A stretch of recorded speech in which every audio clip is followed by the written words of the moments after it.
Roger Farrelly, welcome to my podcast. Tom, Mate. So good. I don't know whether you saved the best till last or you got the worst till last. You've Mulls, you've had Bryce, and here I am. So, mate, thank you. What do they say? They give you any tips? They warn you? They what? Yeah, I didn't. To be honest, I haven't seen Mulls' one. I've seen Bryce's one, and he said it was really hot in this room. Whether it was you were grilling him or something, he felt the heat. But no, Bryce's was very good actually. I thought his was a great podcast. He did very well. You did very well. So no, he just said, be yourself, relax, and you don't have to answer all of Dom's questions. Well, you don't. No, yeah, but he was I saw your Robert Scott one as well. That was very good too. Yeah. He No, was there's great. no stitch ups, no clickbait, no gotchas. So yeah, if there's anything you want out afterwards, we take it out. It's just a conversation, and I'm really excited about this because you and I.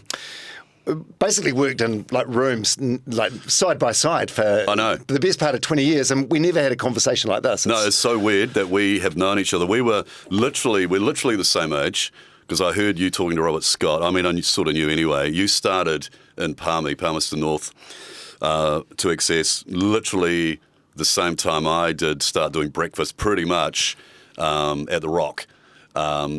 I'm not saying our careers mirror each other, but there's a lot of similarities. We did breakfast the same time, the same age. We've worked together for so long. We did work together for so long. And yet we never really, apart from the, survey parties and the odd, stuff like that, weirdly, we never really had a lot to do with each other. Well, I think really. you're just busy. Like you're on your station, I'm on mine. Yeah. You might see each other at a urinal break or in the kitchen waiting for some toast. I know, and it's so bizarre. Yeah. But this is going to be fun. Yeah. This is going to be fun because you've okay, so we're recording this at 11:30 on a Tuesday morning. Yeah. So October 6, 7. Yeah. So what's your morning look like? You got up at 4:30 a.m. Yeah, got up at 4:30. So we've just finished the Rock 2000 countdown, which lasts for a month. And it's all go. The actual countdown lasts a month, and the build up to that is probably another 4 weeks, maybe longer. So busiest time of the year for us, and culminates in this massive last day. On the Friday, a couple of Fridays ago, like 6,400 people inside Spark Arena. The last 20-odd songs counted down of the countdown. So people are there listening to the radio, essentially. It's a crazy time. So it's a very good time. But after that finishes, you're on such a bit of a high, and you come back to work and you think, oh Christ, I've still got a few more months to go yet. You sort of peak, but you can't peak because you can't. It's not like it's a month away. So we're all a little bit tired, I think, after that. It's such a big event. It is iconic. So I have these moments where I think radio's like a sunset industry that's on the way out, and then you see on social media something like that rock show, and you think, no, there's still a massive audience here. They're still engaged. See, a lot of stations do countdowns. I mean, they're nothing new. Everyone's done countdowns forever, but this one has just started off 25 years ago. So I mean, it's got longevity, but it just gets bigger and bigger and bigger. And now we're kind of wondering, how do we make it bigger? Because we probably can't get too many more in Spark Arena. If we had to, they'd have to sell seats, and you can't expect people to sit down for like 8 hours or whatever, however long they're there, with the countdown and bands and stuff. So it just gets it's good for us. But I think for if you do things well and properly, and there's a good reason behind to do things like that, I think it's they'll turn up in their droves, and it always seems to be a ratings winner for us as well. So it's very successful. Are you tired right now? So you've done your morning show, you've had a debrief meeting. Yeah, we did have a meeting today with the boss Brad. But what we did have a meeting about, which I feel a little bit not funny about, but a bit weird, because I am having the next couple of months off. So Leon, who you know, the big boss at MediaWorks, one of them anyway, he used to be your boss. We had discussions earlier on this year, and Brad, our other boss, the rock boss, and I was sort of wondering what to do with the rest of my career, whether I'd finish end of this year or come back next year or whatever I was going to do. So they offered me a sabbatical, so I've got November, December off, and also most of Jan. So I mean, that's just to recharge the batteries, really. I feel a little bit burnt out, and I'm not just saying that I'm feeling burnt out now, but I've sort of been feeling burnt out off and on the last couple of years. Sort of, once I got to 50, I sort of felt a little bit bit different in my head, and went, I've been doing this for 31 years this year, breakfast, and could be time for I'm not saying I'm going to change, but it could be time for a change. So they were great. They offered me this 2-month break, well, 3 months really, and so November 3, I think I'll be off. So that's great. I mean, it's a bit of light at the end of the tunnel, and I'm very appreciative of it. I know so many people work harder than me, work longer hours, have been working, doing real jobs, have real jobs that don't ever think of getting sabbaticals and having November, December, and most of Jan off. So I'm very appreciative of the fact that it's come my way. But I just had to do 31 years of breakfast radio to get it. I think people think it's a 4-hour-a-day job, but a lot of work goes into it. And when I had Bryce on the podcast, he said, you heard his one, eh? Yes, I have. He said your greatest strength is probably your greatest weakness, and that is that you work too hard or you care too much. Yeah, he said I care too much. He's probably right. So you put a lot into it. Yeah, it's just I've been there since nearly day one, and it kind of feels like it's not like I joined. It's not just a job. It can't just be a job. It's got to be you're either 100% in or you're 100% out, really. And I've been there for so long. I was there. It started end of 1991, and I joined halfway through 1992. Not doing breakfast, but I've been there so long. It's my life. It's my life. It got me everything I ever wanted. So I feel like so dedicated to it. But then I feel now that I've sort of maybe gone through that, and it's like now it might be time just to not kick back, but reevaluate my future. So, but I am back next year on the breakfast show. Yeah. Well, I'm calling bullshit on all of this. So how old are you now? 52. 52. Okay. Yeah. So 7 years. There's a guy I've had on the podcast called Fraser Grew. He's a content creator. Yes. He's doing a project called 10,000 Dreams. I've done one of it. I've done one. Yeah. I know. Yeah. So this is 7 years ago. So you were 45. Oh, was I then? Yeah. 45, and your dream was to be retired at Mangawhai by the age of 50. Well, I'm not. Well, I did. So I think, yes, they've played that back to me, actually. They played that back to me on air. And so I'm half there because I do have a house in Mangawhai. I think I said I wanted to retire on my deck or something and drink wine or whatever. So I do that, but I'm not retired. Yeah. No, I'm halfway there. I am halfway there, yeah. There's another thing, and we'll give you some grace on this one. This was a Women's Day article for 3 years ago. Oh, God. I don't know when the time will be, but I certainly won't be doing this show in 10 years' time. No, that's true. No, I won't be. No. Do you think you won't be? No. When was that? So this 3 years ago. So you got 7 years to go. No, definitely not. No. How can you say that? I just know. When you know, you know. I'm happy. I'm not just saying I'm not retiring, but no, I do. When you know, you know. And do you think you'll be done, or management will decide that you're done by then? Both. No, well, I haven't yet. No, look, I'm not going to make any statements, but no, I definitely, I can honestly say, like, what's in 7 years' time? No, I won't be doing the breakfast show. I'll nearly be 60 by then. So, why wouldn't you? But if your heart was still in it, yeah, I'd say they'd still want you to do it. I think so. Yeah. I think it just gets a bit harder when you get older to keep on getting up for it. It's also. It's the physical side of it, getting out of bed. I mean, everyone gets out of bed early, so I don't think I'm complaining. But and I've been doing it for 31 years. But I just know within myself that I don't have like another 7 years in me to do. I'd happily work in radio, absolutely, but I don't think I'll be getting out of bed early, 4:30 in the morning for 7 more years. No, definitely not. No, I also don't think I'd be mentally as onto it. I just think after a while you're just not as sharp. You're not as sharp anymore. You have to be sharp, bang, bang, bang, doing breakfast. I don't know. I don't know. I reckon you could sign your own departure date, but who knows? Yeah. Yes. Okay. So, who is Roger Farrelly away from the microphone?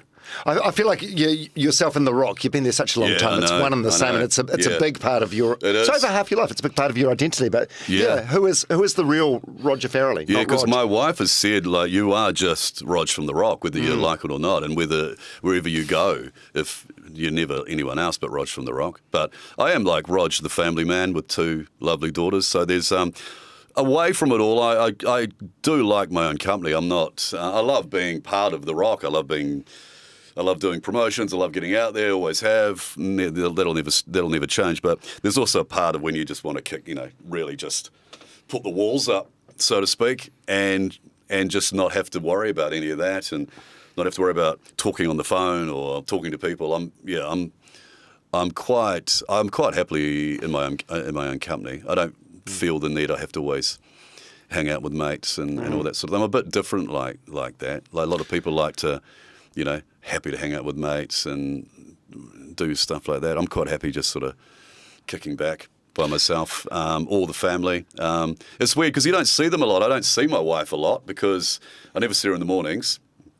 And then I'm in bed so early, like 8:39. I never see her at night. So that's the key to a good. That's maybe why we've lasted so long. So your wife Lisa? Yes. What would she say about you? Like, are you kind of introverted? Are you a deep thinker? Am I introverted? No, I don't think she'd think I'm introverted, but she'd think I'm certainly not the happy guy that laughs a lot on radio. I don't think I'm not like that at home, for example. Like a lot of her friends have said, I hear him on the radio, then I'm not miserable when they meet me, but I'm not that sort of exaggerated version of myself at home. No, I'm more sort of a bit more quieter at home, actually. Yeah, and you've got real stuff to deal with at home, and life works easy compared to stuff you got to deal with in life with kids, and that's kids from, babies, toddlers, all the way through to now they're 24 and 20. There's still issues you got to deal with. So the rock side of things sort of takes a back seat at home. Probably a little bit more quieter version of myself. Boring. How often do you get recognised by The Voice? More than I think, more than I thought should ever happen, really. Yeah, more than I mean, I always, even before social media, it was, I don't know how anyone does, but more than I thought they would, to be honest. Yeah, and then now with everything's on social media now, and then I mean, it's not like it's ridiculous, but it can. It's it either happens a lot some days or it never happens at all. It might not happen for months and months and months, but then, like Dancing with the Stars, that was ridiculous for a while, but it's only New Zealand. So it's not really a big deal. No. So when did your voice get deep? Like when? I was late, man. I was really late. Like I was 60 kilos or something when I was like 16. There's nothing to me. Not as much to me now, but and I was a late developer. I was always the shortest in my class. Every photo, bar 7th form, like year 13, I'm always the shortest in my class. Always. And I was always this thin little kid. And so nothing, it was so humiliating. All my mates were growing taller, getting facial hair, and I had nothing, no pubes, I had no voice. I was like this. And then it wasn't until I was all 15, nothing happened. Then I think that summer, so I was nearly 16, all of a sudden, out of nowhere, it's just... I just was this croaky frog in my throat constantly that I was like, what is going on? And that was my voice dropping. But I've heard tapes of when I was on air at 18, and it sounds high then. But everyone used to think it was quite deep then, but it wasn't. But it was deep enough. But that's when it happened. I was very, very late developer when it finally happened, finally kicked in. Yeah. Because it was weird because I'd always wanted to be in radio. Yeah, from what age? Well, I reckon about 8 or 9. Wow. Yeah. Why? Because I used to listen to, there was only one radio station. I grew up in Karikari, half an hour, 40 minutes from Tauranga. And there was only one station, as there was in each town, so Radio BOP. Brian Kelly I think he's still BK. On. BK. He inspired me I used to listen to him as a kid, do the birthday calls. He'd have this, which I used to think at the time, he'd have this duck come in called Quack of the Duck and knock stuff over in the studio and cause mayhem. And it was just a guy with a duck cooler, obviously. Yeah. But it's the theatre of the mind. Theatre of the mind, and I still remember it to this day. And I was like, man, that sounds like a fun job. And he was very good. He was very good at his job. And then I was like, I just want to be like Brian Kelly. Yeah. That time, everyone had like a character. Yeah. So I was in Palmerston North. Yeah. There was a guy there called Burnsy, and he had I think it was Maury Mouse or Monty Mouse, and it was just like a squeaky cork in a wine bottle. And there was a guy called Lindsay Yo who was a star in Wellington. He had Buzzo Bumble. Mate, he had the bee. Everyone remembers this sort of stuff. So I think all these guys all around the country is like, he's got a mouse, he's got a bee. I've got to get something. And so there was a duck, and I had this poster on my wall of Quack of the Duck. park of this guy in a duck suit. And he was a guest that would, he'd come in every couple, once an hour and quack. And it was like, I want to be like that. And then, of course, when you get in radio, you'd feel it's just some promo guy with a duck cooler, probably. Yeah, the illusions. Yeah, the illusions. That's what I love. That's what I loved about it. I always loved that side of it. Even when I got mid-dawn job at a station called Coastline FM, which is now More FM in Tauranga. And even then it was, I loved that side of the theatre. Even I was doing mid-dawns then, but I used to love the breakfast show and what went on there, and just character voices, which was radio was all about, character voices in the early 90s. That's what we carried on doing when we started doing breakfast. That's the side of I loved about it. So I had no voice at 8 or 9, and yet here I was thinking I was going to be a radio announcer. But luckily, it certainly helped that my voice dropped. It opened a few doors. Did you have a plan B? No, not really. I did apply when I was still at school to the Polytech, and they said I was too young. There was like a radio journalism / course, and I applied to do that, and they said I was too young. And by then, I think I'd got a part-time job at Coastline doing mid-dawns in the weekends. So I was like, I'm kind of nearly set here. Yeah. I've got weekends, and there was a job. So that's when I started, when I was 17. I was still at school, I think. Wow. Yeah. Can you remember your first shift or your first breaks? Yeah, so first shift I think it was school was just wrapping up. Just done my exams. Bit of a story. Grant Hislop started Coastline FM, who I didn't know, but long story short, friends of friends knew him and said, send him a tape of you talking. So I got to the Bay of Plenty Times and I read out an ad, Tony's Tractors, call them 07839, and they'll, and then I did the weather. Bay of Plenty weather today, it's going to be fine with a high of 18 degrees and cloudy tomorrow, Tuesday. And I sent this tape into him. And I get a call and he wants to meet me, but I'm still at school. And I'm petrified of going into the radio station by myself and meeting this guy, because just the thought of it just freaked me out. I thought, man, a radio station. I'm actually going to go into a radio station. So I took my mum with me. I was that scared. So I was at reception with my mum, and Grant comes out. Someone had said, Roger's here to see you, this guy that sent the tape in. Grant comes out, looks around, sees this kid at reception with his mother and thinks I'm just there to pick up a prize, walks back in and says, where's Rog? Why isn't he here? Well, I thought he was here. And it was me. So he'd heard this tape and couldn't match the voice. Oh, right. So he was like, he saw this little kid. I was a little kid. I was 17. But so he sits me down and goes, oh, my God, it's you. Your voice is good. So there's a job basically earning nothing doing weekend mid-dawns. So that's how I started, yeah.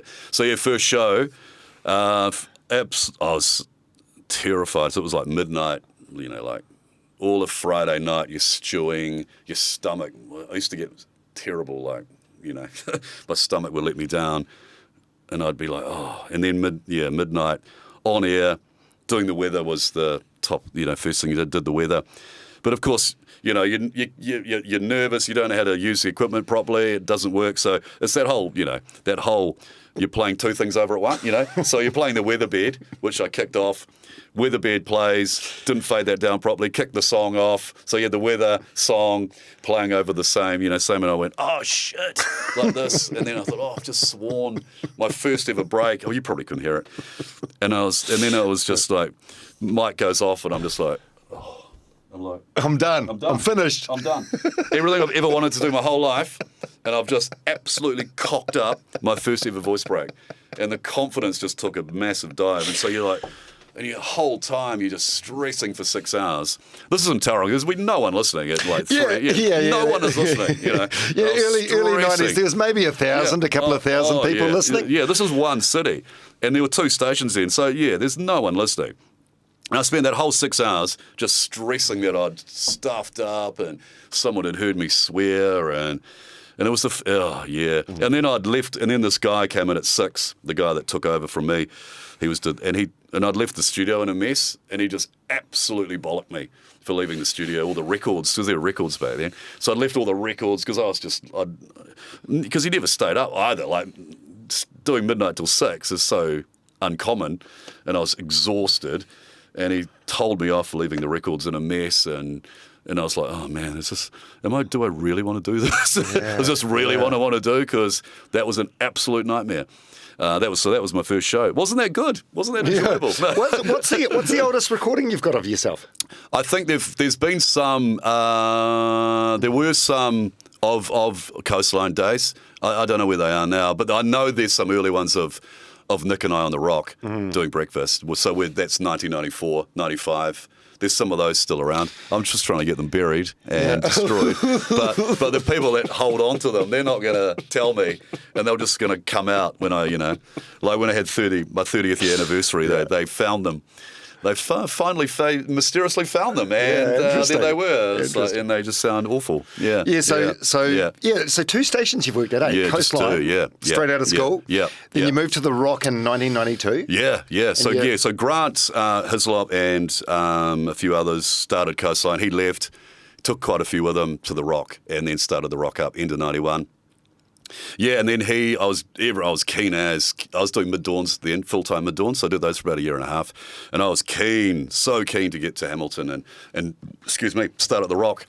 And so, long story short, he hired me to do drive. He was doing drive, he was doing afternoons, he's also running the station, so he put me on nights for like a week just to make sure I was all right, and I did drive from like the rest of 92, 93, and then we had breakfast in 94, yeah. 94. So that was Nick and Rog. Yes. Nick and Rog. So you're how old at the time? 23, 22?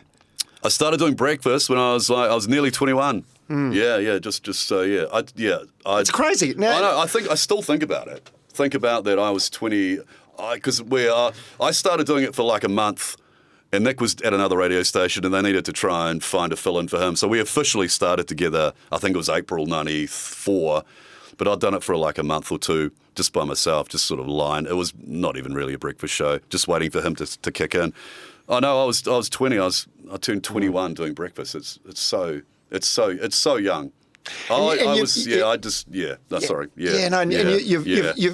grown as a person, and the station's grown with you, and like now the Rock is such a big brand. They'd never dream of putting a kid on the breakfast show. Oh no! Also Brad, your boss, who's still there, like he was given that job as basically a kid as well. He started about a year or two later as the PD of the Rock, and he would have only been sort of 24 then.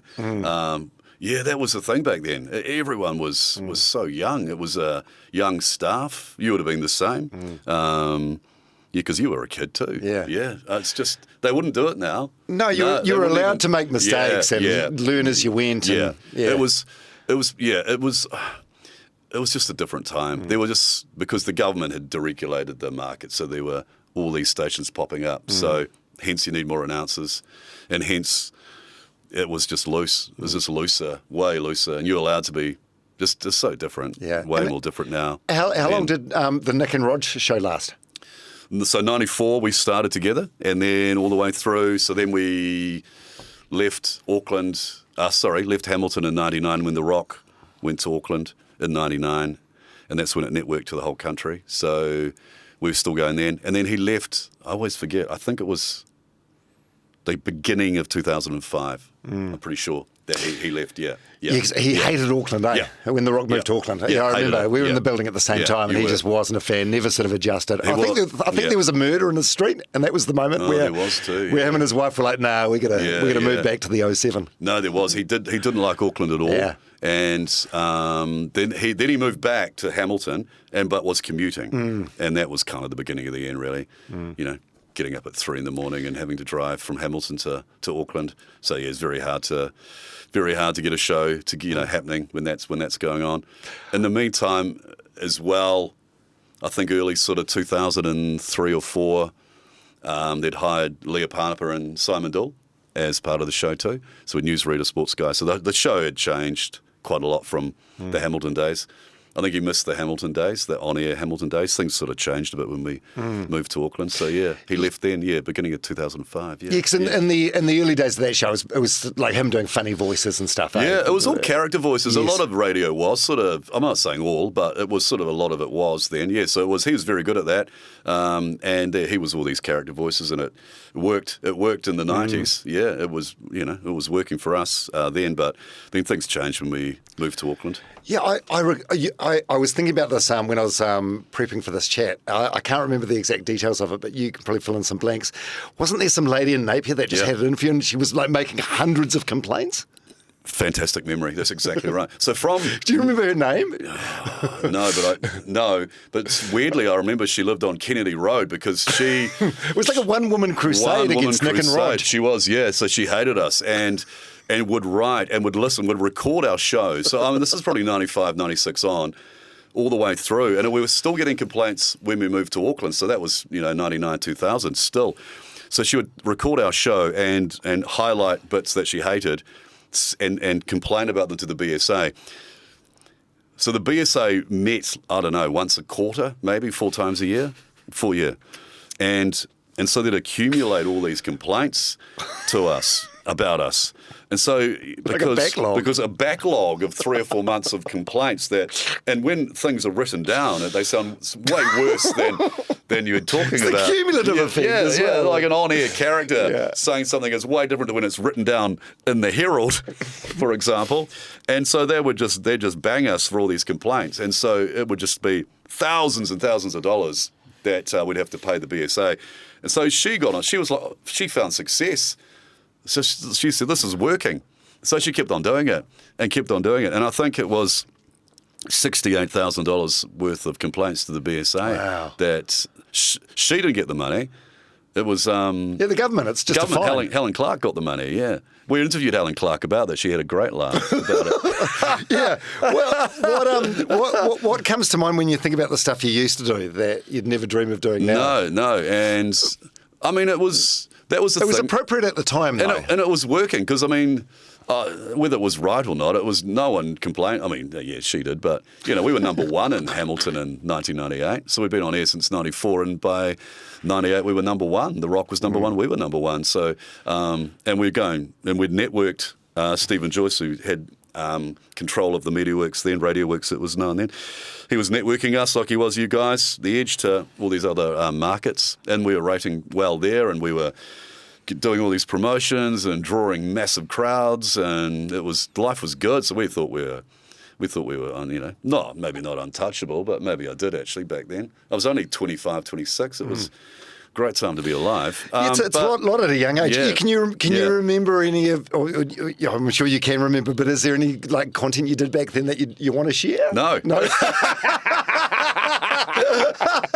Well, it was more, without sharing anything, it was just your stereotypical, so you had a Pakistani dairy owner, you had a Samoan mother, you had a young little kid, we had a gay guy ringing. It was, what I mean? It was the stereotypical characters that were a thing back then. So it was like that. That's what it was like. Yeah. If tapes of it surfaced now, it wouldn't have aged well. No, it hasn't. It's all in context, and it found a big audience at the time. Yeah, it was. We were rating. No one was telling us to stop. That was working. Yeah, it was just when you got through. I think it was more early 2000s when it kind of fell out of favour a bit, and then we had to sort of reinvent ourselves to a certain extent, because that all just stopped. Well, it certainly stopped when Nick left, but I think it had stopped a bit then, before then anyway, So it had to change, yeah. What's better and what's worse about radio and the style of radio now compared to then? Well, you could be more risque back then and not have to worry, because no one's going to attack you on social media because it didn't exist. It's just a one-woman crusade from Kennedy Road. That's the thing. So it was all these complaints. So there were so many, there were hundreds, but everyone thought, oh my God, everyone's complaining about you. You're trying to explain to someone it was one person, and that's all it was. It was literally a hand on heart. Oh, there might have been the odd other one, but trust me, there was hardly any, and it was just her. And so, and the effect that we were actually told. By then we had a new CEO. Brent Impey had become CEO, and he said, you guys got to clean your act up because I'm not paying for your fines anymore. So you either pay out of your own budgets or clean up. So we just said that was it really. Had to clean our act up a bit, had to change. But back then, sorry to answer your question, anything went. I reckon anything pretty much went back then. If you're talking the 90s, early 2000s, it was a real time. It was the time of Jackass, Howard Stern getting popular, everything, the shock jock era, everything that was all culminating in the same time, really.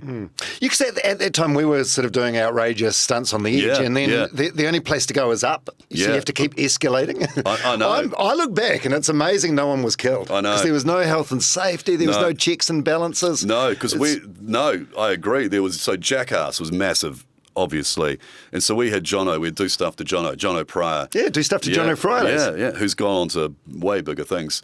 And we would do things to him, torture him. And you're right. You are so right that he's so lucky that he didn't die. Because there's so many things that we made him climb. It was when there was the America's Cup was on, and there was an old America's Cup boat in the harbour, and we made him climb up a 16-metre mast and jump off it. That could have gone horribly wrong. And there was another time that I didn't quite realise the seriousness of the situation, that we had this idea to float him from, it was called, what was it called? Float across the Foveaux or something. So from Bluff to Stewart Island, we had this idea to float him on a tractor tyre being towed in shark-infested waters, because there's heaps of sharks down there, from Bluff to Stewart Island. This is early 2000s. So we fly him down. I mean, you fly him down, you talk about it, you've got to do it. You can't say, we're not doing it today, it's too late. You're too far. A big part of the budget is blowing. You're too far down, you've got to do these things. I've already teased it. Coming up, Jono, he's going to be in a boat, we're going to throw him a tractor tyre, throw him overboard, and we're going to float him across the Stewart Island. But of course, that particular morning, there was a massive, massive storm in the Foveaux Strait. And even the fishermen were like, we can't take him out. We absolutely can't take him out. It's too dangerous. So we just said, you've got to do something.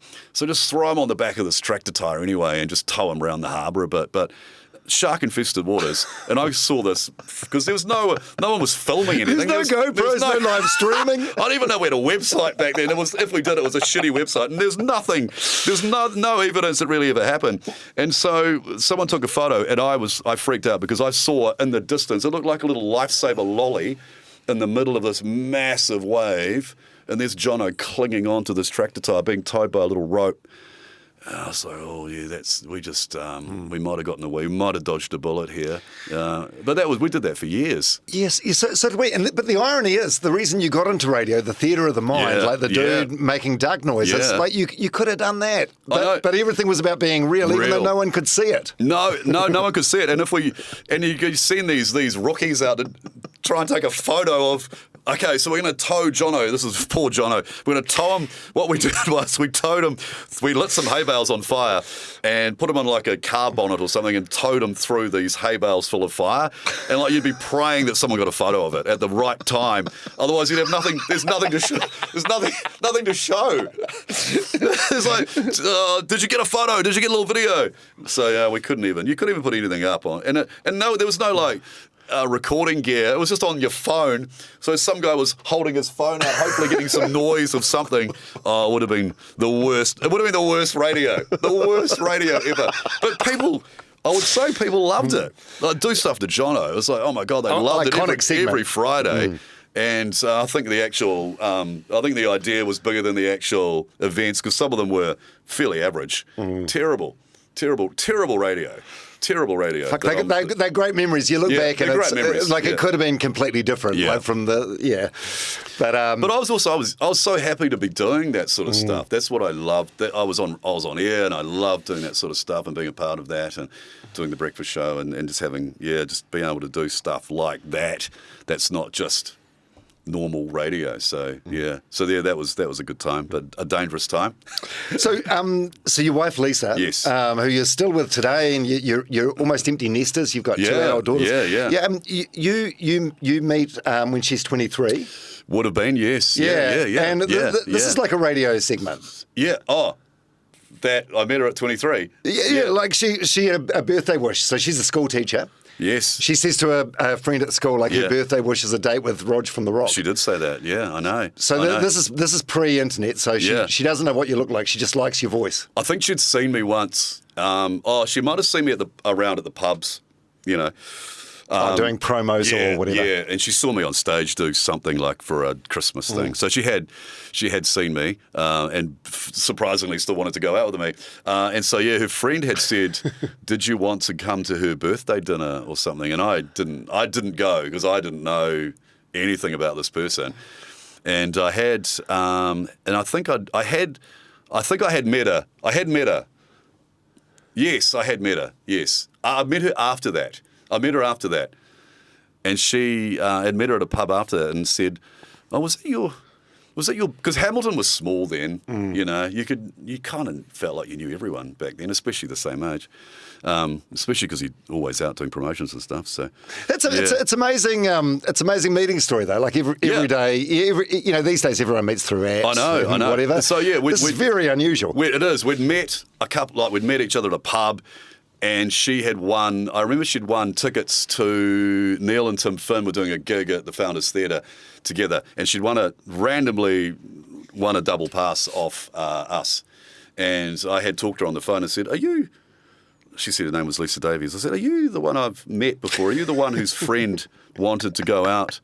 Said, do you want to go out on a date with you? And she was like, oh my God, I don't believe she rung you and all this sort of thing. So I met her properly after the gig, after the Neil and Tim Finn gig. Yeah. It's crazy. I met her then. I properly met her and talked to her then, yeah. Is she still like a fan? Of The Rock? Yeah, yes. And you in particular. Yeah. Yeah. Your work, I mean. Yes. And I think that's quite special because she wouldn't have had to have been, you know. Like that wouldn't. It's great she is. She still listens and still enjoys the show. And there's been so many different versions of the show that she's had to listen to. And she's had me in her ear forever, complaining about the show or having stresses about the show or having problems with the show. Not now, but in the past, where she's had like 30 odd years more. No, nearly 30 years of it, of me having to vent to her about the show because it's such a part of my life that if it's not going well, if the show's not going well, I feel I don't go well, I think. So that makes sense. And I wouldn't be surprised, you know, it's great because she could have gone, oh, I'm sick of your show and listened to something else. It happens, inevitable. But no, she is still a fan of the show, which I think I appreciate that. Oh, that's wonderful. Yeah. That's really cool. Who have you been your favourite people to interview? Like when you see you've got a particular artist or someone coming up, who do you get excited about? So I've been lucky to interview some, Metallica. So that was exciting. So I haven't met. It's such a small. I think Bryce said this. You spend so long in radio, so long. It's funny you don't get to meet. I certainly haven't got to interview that many famous people. But I do get excited. I mean, that was exciting. I got to interview them. Slash from Guns N' Roses, that was another one. I'm gutted that I was away when Ozzy Osbourne came into the building and everyone got to meet him. And I was doing a promotion or something. I wasn't even in town. And so that was gutting that I didn't get to meet Ozzy. Everyone else did. Yeah. Chris Cornell was another one I missed. He did the rounds of the station and I wasn't there and I missed him. But back to your question about some of my favourite guests. Some of them are just the rock listeners, who have these outrageous lives and tell the most outrageous stories. It's just unbelievable what they go through. Well, I listened to your show from start to finish yesterday morning. Oh, yeah. There was some guy on that had like a full back tattoo of a Monster Energy logo. Yeah. And that's just normal. You throw that out. That's just a normal. And then he'd had it for 5 years or something, and had never contacted Monster Energy. Brody is his name. If you're listening, Yeah, that's right. So while you were chatting to him, someone from Monster called and gave him some merch. Yeah, merch. He hadn't got round to after 5 years of contacting Monster and getting it. He didn't even have a hat.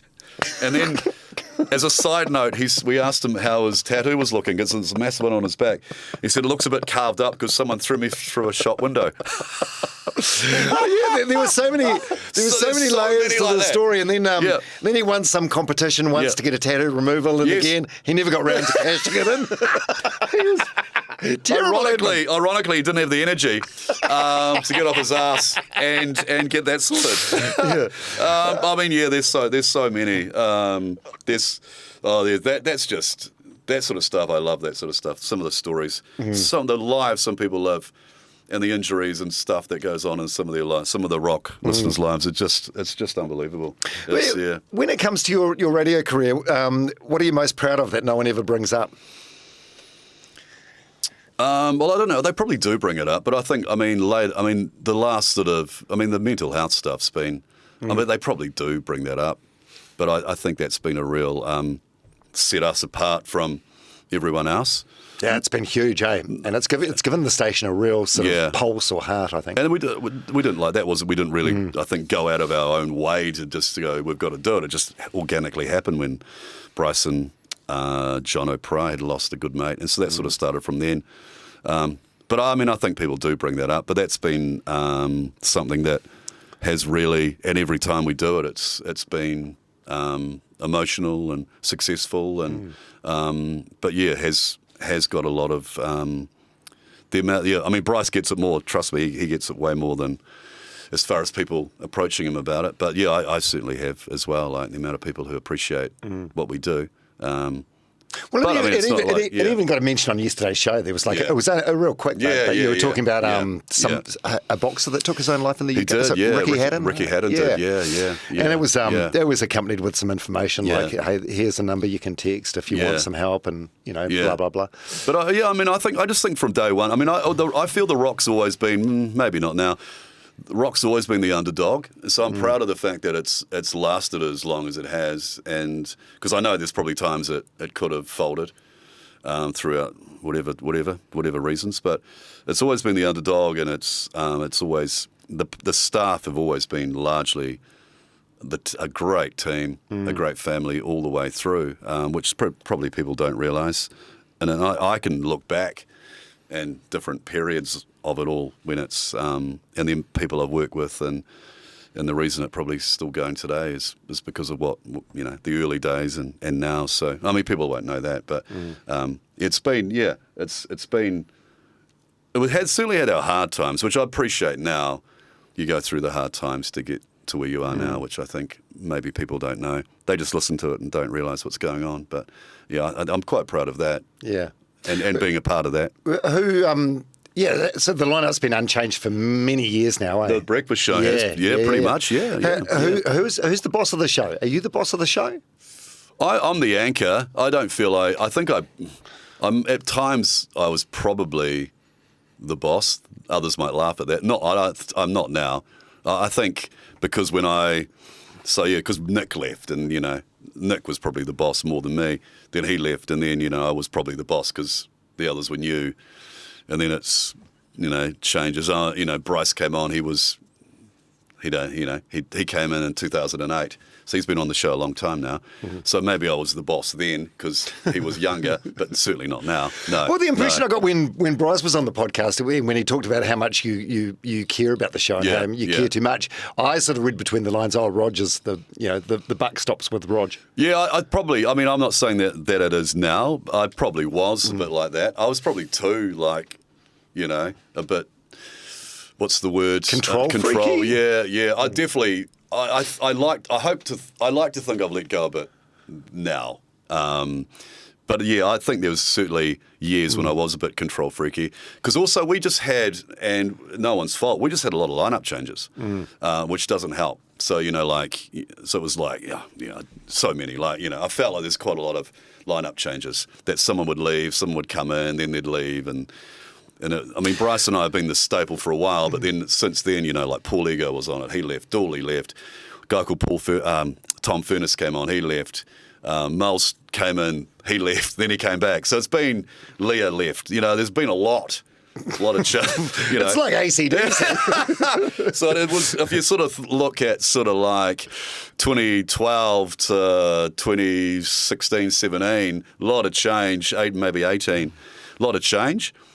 And so, that was probably when it was, I was a bit more control freaky. But now I don't feel like I need to be now. It's sort of been Mulls and Bryce and myself and Mel sort of since 2020. And so it's, and there's nothing, a stable lineup is a lot easier. It's strange, when someone leaves. Even though you think... It takes months to get comfortable with a new person and to get to know their cadence of speech and their timing and their sort of comedy lane and everything. Yeah, it takes a while. Yeah, to get to know them. And even when someone's away, it's a little bit different for a bit. Like Mulls was away today, sort of thing. So it's always a little bit, you get used to what you're used to, then someone goes and... Was Mulls away today because of his knee injury? Yeah. Yesterday's show. Yeah. It's quite funny. So something appalling happens to you, like something terrible, and it's like immediately, I suppose you think, oh, great, this is going to give us a morning full of content. I won't lie to you. I was happy. I think Mulls, even he was probably. He was like, even on Saturday morning when he'd done it, he did it like early hours. He was in hospital on the Saturday and he was texting us. And I think the first thing he said, he texted to us was like, there was a photo of his knee and he goes, well, guys, the show's sorted for Monday. I've just done my knee. And we were like, yes. You're going to get at least an hour out of that. More than that. That's ongoing, So, I know it is. That's what radio's like, You don't want someone to injure themselves, but if they do... Yeah. When life gives you lemons. We love it. We'll ride with it. We certainly will ride with it, yeah. Is there any content that's... like off limits for you personally? Are there no-go zones? I wouldn't talk extensively about my kid. I'll talk about my kids, but I wouldn't talk about what's going on in their lives, for example. We did this stupid feature not that long ago where I was talking about my ex-girlfriend, and that didn't go down so well. And I shouldn't have talked too much about that. That was ex-girlfriend. How many? Like this is decades ago. I just got a bit carried away, and I was even when I was saying it, I was going, "Shut up, Roger. You need to stop talking now." And that was a bit stupid. So apart from that, no, not really. I wouldn't talk. I wouldn't be talking about my kids, and if my kids had problems or whatever, I'd leave that aside. I wouldn't. My wife doesn't particularly, like me talking about her, so I don't really much. Oh no, I don't really talk about her much. So I appreciate that. Some don't worry. Some don't seem to mind. Others are private. She's quite private, so I appreciate that. So I'd keep that off air. Yeah. She may not like this then, but we were talking about how your meet cute before, how you guys met. Oh no, she won't care about that. I got a photo of you guys. Look at that. I know. Shit, you're so young, eh? So young, just kids. I think that was that's Jonty the cat. Yeah, I would have been 24 probably. Look at my hair. You look so young, eh? My hair. So lush and black and thick. Amazing. That's what 30 years of radio will do. How do you feel the same as that kid there, and how do you feel different? Well, that kid was still doing breakfast then, and same role. Same role. I know. I was just doing it. That might be in our first house, actually. We bought our first house in Hamilton in 1997. Wow. So what am I then, 25? 28 years ago. Yeah. So that's probably why. So I was, I probably felt like I was going quite well then. You were? 25, 26, doing breakfast with a lovely girlfriend at the time. And I think... I'm assuming that's I think that's our first house that we bought in 97. So, I would have been thinking life's pretty great back then. Yeah. And, that's something that gets joked about on the air a lot, like your home ownership, your property portfolio. That's not Are you rich and tight? No, am I tight? Are you rich and tight, or is it an exaggeration? That's an exaggeration. I am quite tight, but then my dad was quite tight. My dad was shocking. Like my dad would have a tea bag would last a week with my dad. That's different levels of tightness. He'd have these tea bags drying on the kitchen bench, and he'd just reuse them. That's different levels, and that's just one example. Yeah. Like he'd turn the hot water cylinder off when he was going out, like stuff like that. He went to hospital. He injured himself. Anyway, he was in hospital and he turned the flipping hot water cylinder off. So we get there because he was in hospital. It's like there's no hot water, and he turned the hot water. Stuff like that. Like that's just next level tight. But I am a bit tight. Yeah, I'd admit that. Yeah, I don't particularly like spending money on. If I don't have to spend money, this is well known. If I don't have to spend money, I probably don't. Yeah, so I'm a bit tight. Oh, so it's an exaggeration on the air, but there is a lot of truth behind it. There's a bit of truth to it, yeah. But what are you driving these days? A Mazda. Yeah, so Mazda nothing 2, extravagant. Nothing extravagant. So you've been good. You would have earned good money over the years. Have you been smart with it? I'd like to think so. Yeah. I wouldn't have. I wouldn't personally go out and buy a $60,000-$80,000 car. I just wouldn't even really think about it. That would probably hurt me to do that. That's my own personal.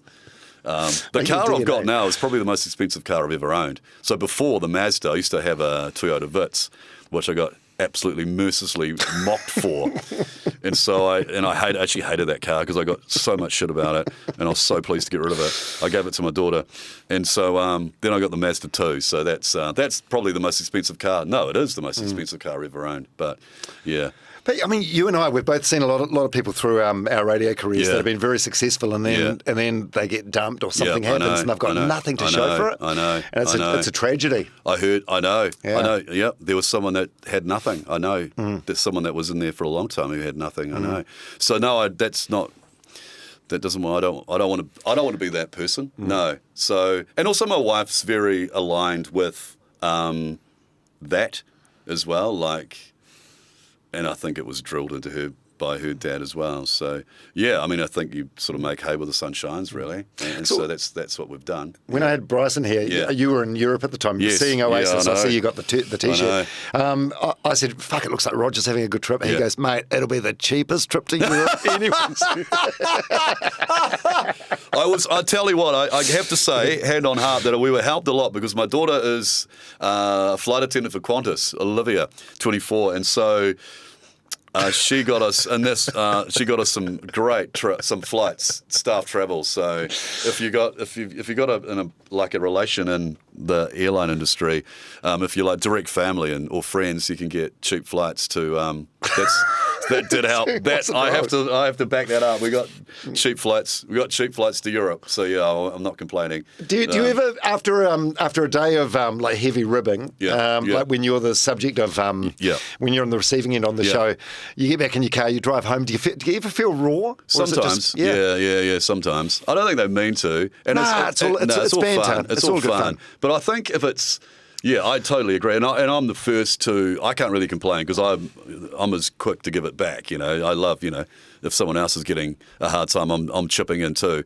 But it does. It can build up because it's just years of it. If you know what I mean. So, it's just, and sometimes it does get to me sometimes, not a lot, but sometimes it gets to me. Yeah, because it can be just like the same thing. Month after month after month sometimes, which I understand you got to do for radio because, But most of the time, no, but it has done, yeah.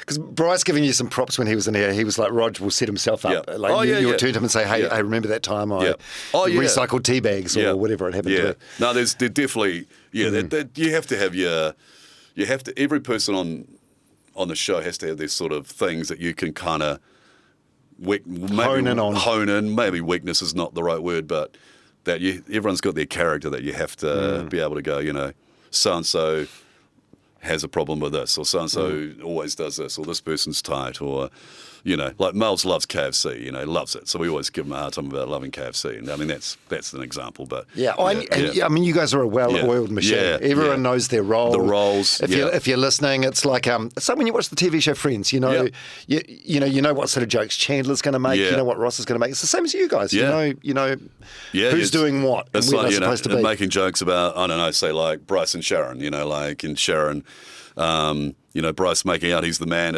around the house, as for example, and Sharon coming on and just absolutely nailing him, stuff like that. They love that sort of thing. Yeah. What are the best and worst things about all those guys, Mulls, Bryce, and Mel? Oh, they're all great. I mean, no one's got. I mean, you have to get on with them. So yeah, I don't think there's anything bad about any of them. But they all really fit into the show as such. I mean, Bryce is just getting better and better. Yeah, Bryce is a great storyteller. I think it's a real strength of his. Yeah, he tells some great stories. And Mulls is quick. He's just real quick, sniper type humour. Just comes in with stuff you don't really expect and just bang. Well, where did that come from? That was some really great stuff there. Mel's this Westie chick who lives single. So from our show's point of view, perfect really, having this single Westie chick. Not that she's that West, but she's not Cheryl West. When do you think over the 3 decades? Yeah. When do you think you've been happiest and most miserable on the job? I was pretty happy. I mean, I was happy early days at Hamilton. If I'm being perfectly honest, those sort of the Hamilton years were great because I just started breakfast, and then and I just made all my best friends that I've still got today. A lot of them from Hamilton, and just starting everything you did for the first time, and so I have all these memories, funnily, of Hamilton rock days, friendship days, pub days, everything I did in Hamilton. I have these really fond memories of, because I think I was only in my 20s growing up, met Lise there. Everything I did was kind of the first time, so I was really happy then. Moving to Auckland was a bit harder because the show dipped down a bit, and living in Auckland was hard after living in Hamilton, and the show wasn't going as well, and that was a bit of a battle. But then by myself and Dooley, Leah Panapa, Paul Ego, that was quite a good show there for a while that we had. We did pretty well then. But looking at the show, and then I don't think I was that happy sort of 2012-ish, a lot of changes. It was a bit of a battle. Yeah, there's probably people that should have left, hung around for a bit too long, I think. And so, yeah. But now it's great, yeah. Now it's great. We've got a great team. Great producer, Ryan. He's great. He came on board about 7 years ago. Oh, I might be wrong there. I'll have to check that. Yeah, he's been with us a while now, maybe 2017. Ryan Mangawhai, and he's sort of he's great. He's really good. And so now it's good. And like last year we were number 1 breakfast share, like not number 1, but number 1 share of breakfast end of last year. So it's great. It's going well. Yeah, it's cyclical. It's funny when the ratings are good, everyone sort of leaves you alone. When the ratings are bad, that's when everyone in management's got an opinion. And they start bringing in consultants from overseas. 100%. And that's why I probably look back at that sort of 2012 on. When things were starting to slip. And consultants were in. Everyone's looking at you, and it's you probably overthink everything, and I don't remember. I don't have fond memories of any sort of around then. I wasn't very happy then. No, that was a while ago now. Yeah. I think I was the same when I was doing radio. Like every couple of years, I'd have a moment where I'm thinking, "What am I?" Like some sort of like crisis. It's like, what am I doing with my life? Yeah. And then you'd look on Seek or Zeal, and you think, "What would I do? Like if money was no object?" And you type it in, and then you realise like you get $60K a year, and I'm like, "Oh no, I'll suck it up." I know. I'd have these. You'd have a survey come out that was terrible, and I look back now, and I was just so. It was the end of the world. Some of them, for me, looking back, they probably weren't even that bad. But at the time, and you've kind of worked all year, and the results come out and they were terrible. Well, I thought they were. And it's just the end of the world. And you're thinking, I might have to do something else now, because I'm either going to get flicked or I can't do this anymore. And then it's funny, isn't it? A few months later, or however long later, another result comes out and it's better. and then everything's well in the world. You know? Something happens like Kings of Leon put out a new album and suddenly... And you all of a sudden you have a few good shows and you have a good week and a good month and then it's like, what was I worried about? Yeah. But it's funny, isn't it? Because you're the only one who really cares. No one out, no one listening really knows about survey. Or ratings and anything like that. It's only really you that worry about it. No, and that was probably the big surprise for me getting out of radio because you put so much importance on it, and I'd be just devastated, like heartbroken by some results. And I have been, And you take a step back and you realise, no one knows. And if someone listens to The Rock, as far as they're concerned, it's number one, and that's all that matters. They do say that a lot of the time. Oh, you guys must be number one. It's like, nah, certainly not. Certainly not. But no, that's life, isn't it? That's if you're in radio and if commercial radio, breakfast radio, that you've always kind of lived and died by results in a way. Certainly when you're younger, and now there were 4 a year, and that there's too many. After 4 a year, you can't worry about all of them. So you kind of just have to let go. You just have to let go. I have let go a lot, I think. Yeah, in the last few years. Have you? Is that age, maturity? Yeah, I think so. Yeah. Also, too, you're probably a bit more. I kind of know that we are doing a good job. We are. I know we are. And it's sort of been proven the last few years. So, you sort of know you're doing it. You're not taking the piss. You actually know you're doing a good show. So, whatever happens now. But I never used to be like that. No, I used to be a shocker. You ask anyone. I'm known for it.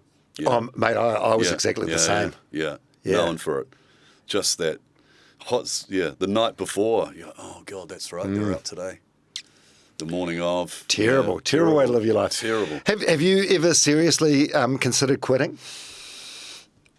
I think a couple of years ago, I was over it, we had a meeting, and I wasn't really I was kind of ready to. I was definitely thinking about it. I didn't know what my plan was, how I was going to live. But I was honestly, but over it, a couple of years ago. But then we had a meeting and sorted a few things out, and then that was fine. So that was the first. That was the first time, really. Seriously, the first time. Yeah, most of the time I loved it. Yeah. Well, this break that you're having, this little sabbatical, like 3 months, this could buy you another couple of years, 3 years, 5 years. And I think that was, I know earlier I was you were saying I wouldn't be doing it for another 7 years. But I think that was also, I'd like to also reiterate that, that was kind of like, hey, we'll give you this break, which I'm appreciative of, and you'll come back a different person. And I think I will. I'm ready for a break. I just feel a little bit burnt out after. It's not anything now. It's just, I think it's just cumulative, really, of day after day after day. But you're right, and I think I will come back next year, and I'll be a different person. Like 3 months, I've never had it. I've never had 3 months off in my life. So, I'm looking forward to it. Yeah, and I could come back and go, yep, I'm set. My mind's free. I love it again. But you're right. What has been the key to your longevity? 30 years in any one job is an outstanding innings, but in like a cutthroat industry like media, it's especially long. It's probably equivalent to like 90 years in a regular job. Yeah, I mean, I've always loved it. I always wanted to do radio, so I always loved radio, and I always most of the time loved doing the show, and so and I always felt that. We always had more. I didn't really ever want to quit. I never wanted to go out, and I always, I was always aiming for, success, whatever that looks like. And so, I never ever wanted to leave. I think I work hard and I've got a good attitude, and so that always helps. And if the bosses like you, and I think the Rock's always, as far as me, the Rock's always done well or well enough. Most of the time. Money-wise, that they're never really seriously thought about. So even when you're in a slump, it's like keeping your head above water. It's probably just keeping your head above water. So it's always been, I feel it's always looking back. It's always done well enough, even in the bad times, to not really seriously look at any change. And then And I just think it's just got. It's always, and it's just. I think it's just got stronger. It's just got stronger and stronger over the years, and so now it's probably not even a thing. But and I've just ridden it. Yeah, I've always just sort of been the constant that's been there. And I guess if there's been there has been a lot of changes over the years, not recently, but over the years. So they've probably felt they've had to keep me because of this person's going and this person's coming in, and et cetera, et cetera. They've always felt they needed me there. And so and also I've been happy to stay. So yeah. Oh mate, it's very comforting. Yeah, to think that there's like say a 10-year-old that started listening to the rock at the beginning of your career, they're now a middle-aged man. And I know, it's crazy. And I meet it strange now, and I meet generations now. So I meet dads and their kids, their sons or daughters, and it's really neat. I don't think about it in the studio, and I don't really think about it out of the studio. But when you meet people like Rock 2000, it's like, oh yeah, my dad listens, or the dad is with their son, and they've been listening for 30 years, and then their son's 25 and they've been listening as well. Or I did this thing in Wellington last year, some pre-party, and this guy he just said, I've listened to you my whole working life. So when I started work, when I was however old he was, 18 or something, and he was all the way through, and he was still listening at his workplace, and that moved me a bit. Actually, I was like, "Wow, that's amazing." Yeah, it's really special. all the way through. Yeah, so there's things like that which I think are warranted given your your contribution and your longevity and your skill set. With that in mind, on the flip side of that, does it annoy you when there's people that like reduce your role to just an iconic laugh? Oh no, maybe no. I think maybe a while, years ago, that's all they used to think. It doesn't worry me now. Yeah. No, and they do say that. Yeah, I'm happy with that. That doesn't worry me.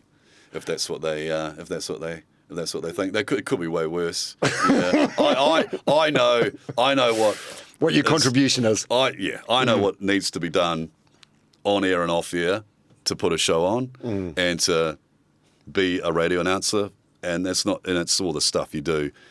Public stuff and promotions and all that sort of thing that goes with it. So yeah, I've done so much of that as well. So no, I know what I've done. Yeah, and anyone that says that is someone that doesn't have an understanding of radio. No. Like if I'm in the car and I'm like talking to a passenger and I've got the rock in the background at sort of a low volume. Yeah, it sounds like you guys, even though I don't know what's going on, it sounds like there's a party that I'm missing out on. Yeah, and that's another. Yeah, absolutely. You've got to be up. I mean, you have to try and be up every day, as you know. Yeah, you can't be days when even if you don't want to be there, or you're tired, or something's happened. You've always got to be on, or pretend to be on, and that. So that's that can be hard sometimes. Every day, but that's part of the job, isn't it? Yeah. What about legacy? What do you want your legacy in broadcasting to be? I just wondered now if I don't know. You can be quickly forgotten, I think. No, I mean, I'm not, like people, people leave. And you look at Paul Holmes. Yeah. It's like Sir Paul Holmes, the most iconic New Zealand broadcaster ever, TV show, radio show. Yeah. You talk to someone in their 20s now, they won't know who you're talking about. No, they won't. And you think of Kevin Black, who I knew at Solid Gold when he was just sort of, he'd retired and then he came back. Yeah, he was in the studio next door to you guys. He was in the studio next door. Didn't he tell you and Nick off a couple of times early on? Did he?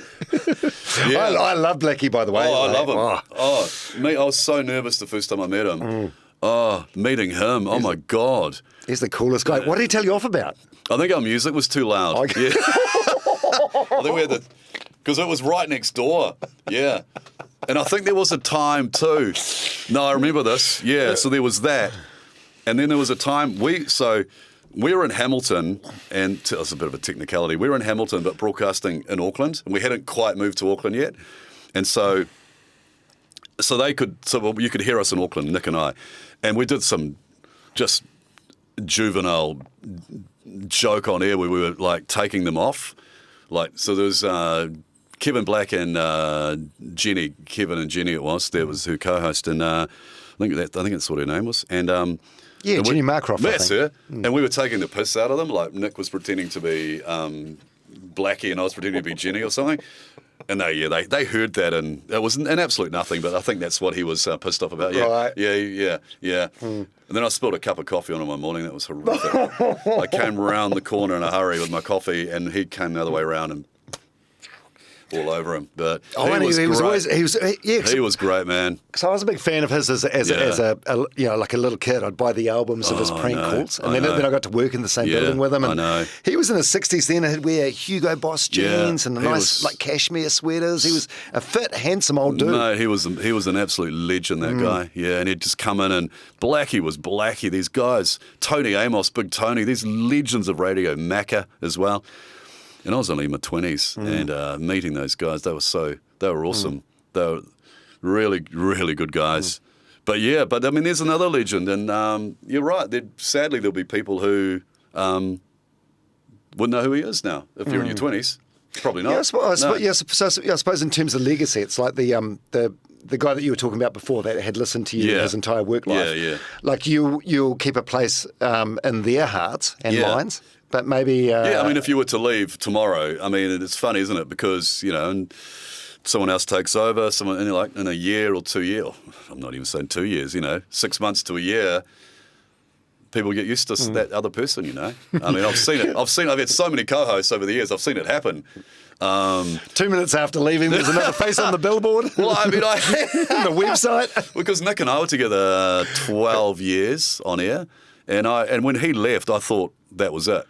I thought, I don't know how this is going to work. And it's funny, isn't it? Now there've been people who wouldn't even know he was on the show.